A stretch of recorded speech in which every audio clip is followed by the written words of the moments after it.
السلام علیکم dear students, آج ہم سیاق و سباق کے حوالے سے بات کریں گے۔ اردو کے پرچے کے اندر یہ 15 نمبر کا سوال ہوتا ہے اور عموماً جو ہے وہ یہ دیگر سوالات کی نسبت اس کے زیادہ نمبر ہوتے ہیں۔ ٹھیک ہے، اس کے نمبر کی تقسیم بھی ہے، 3 حصوں میں اس کی تقسیم ہوتی ہے، یعنی پہلے 2 نمبر جو ہے وہ حوالہ متن کے اندر ہوتے ہیں، پھر 3 نمبر سیاق و سباق کے، اور پھر 10 نمبر جو ہے وہ تشریح کے ہوتے ہیں۔ تو اس طرح کل ملا کر جو ہے یہ 15 نمبر کا سوال ہوتا ہے۔ اس کے بعد یہاں پر سوال نمبر 3 لکھا ہوا ہے، یعنی جو کویسچن پیپر ہوتا ہے وہاں پر آپ کو یہ سوال نمبر 3 ہوتا ہے۔ ٹھیک ہے، اگر آپ اپنا پیپر سٹارٹ سیاق و سباق سے کر رہے ہیں تو تب بھی آپ نے سوال نمبر 3 ہی لکھنا ہے، جو سوال کا نمبر دیا گیا آپ نے وہی لکھنا ہے۔ تو ساتھ میں بریکٹس لگا دیجئے اور یہ سائڈ پہ 2 لائنیں لگا دیجئے، تو اس سے ایک اچھی پریزنٹیشن کا اچھا تاثر جاتا ہے۔ اس کے بعد نیچے لکھا ہوا ہے سب کے اقتباس کی تشریح۔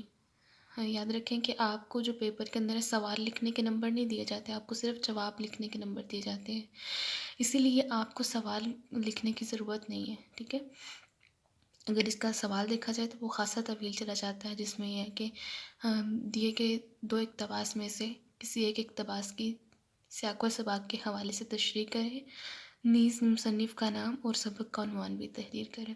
تو یہ لکھنے کی آپ کو ضرورت نہیں ہے، بس آپ سب کی اقتباس کی تشریح یہ مختصر سا لکھ دیں تو اس سے یہ بھی کافی ہوگا۔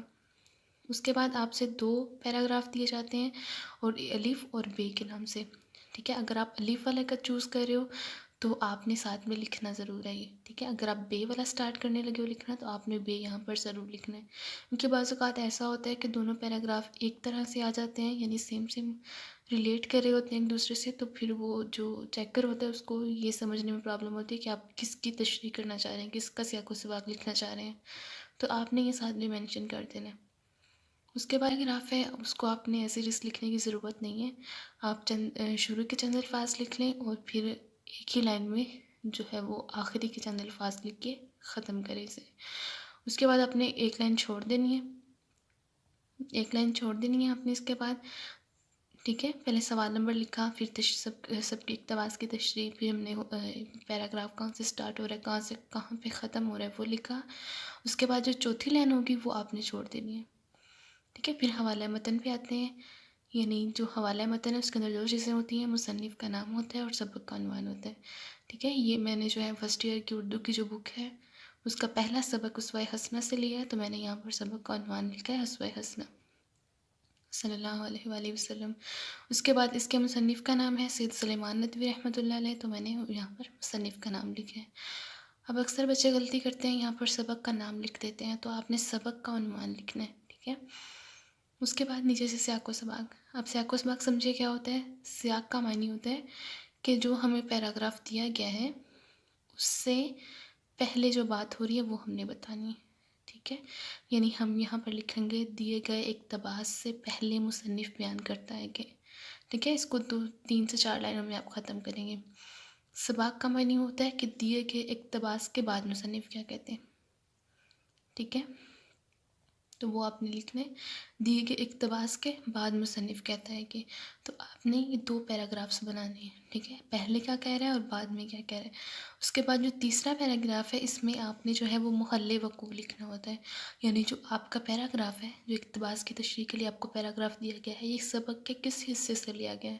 ٹھیک ہے، سبق کے شروع سے لیا گیا، وسط سے لیا گیا یا آخر سے لیا گیا، تو آپ نے یہاں پر اس کا محل وقوع بتا دینا ہے۔ اگر نہیں پتا تو صرف مرکزی خیال بھی آپ لکھ سکتے ہیں۔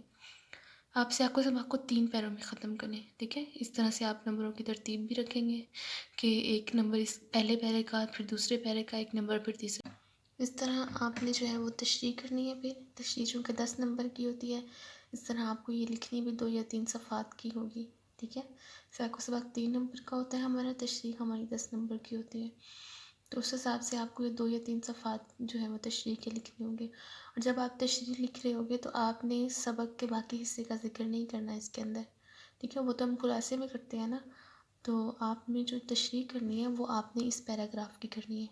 ٹھیک ہے، یعنی اس کو کھول کر بیان کر دینا ہے آپ نے، تو باقی سبق آپ نے اس میں ذکر نہیں کرنا۔ ٹھیک ہے، وہ ہم خلاصے کے اندر لکھتے ہیں، تو آپ نے اس بات کا خیال رکھنا ہے۔ ٹھیک ہے، آپ کا یہ آج کا ٹاپک تھا سیاق و سباق کے حوالے سے، کہ اپنا خیال رکھیے گا۔ اللہ حافظ۔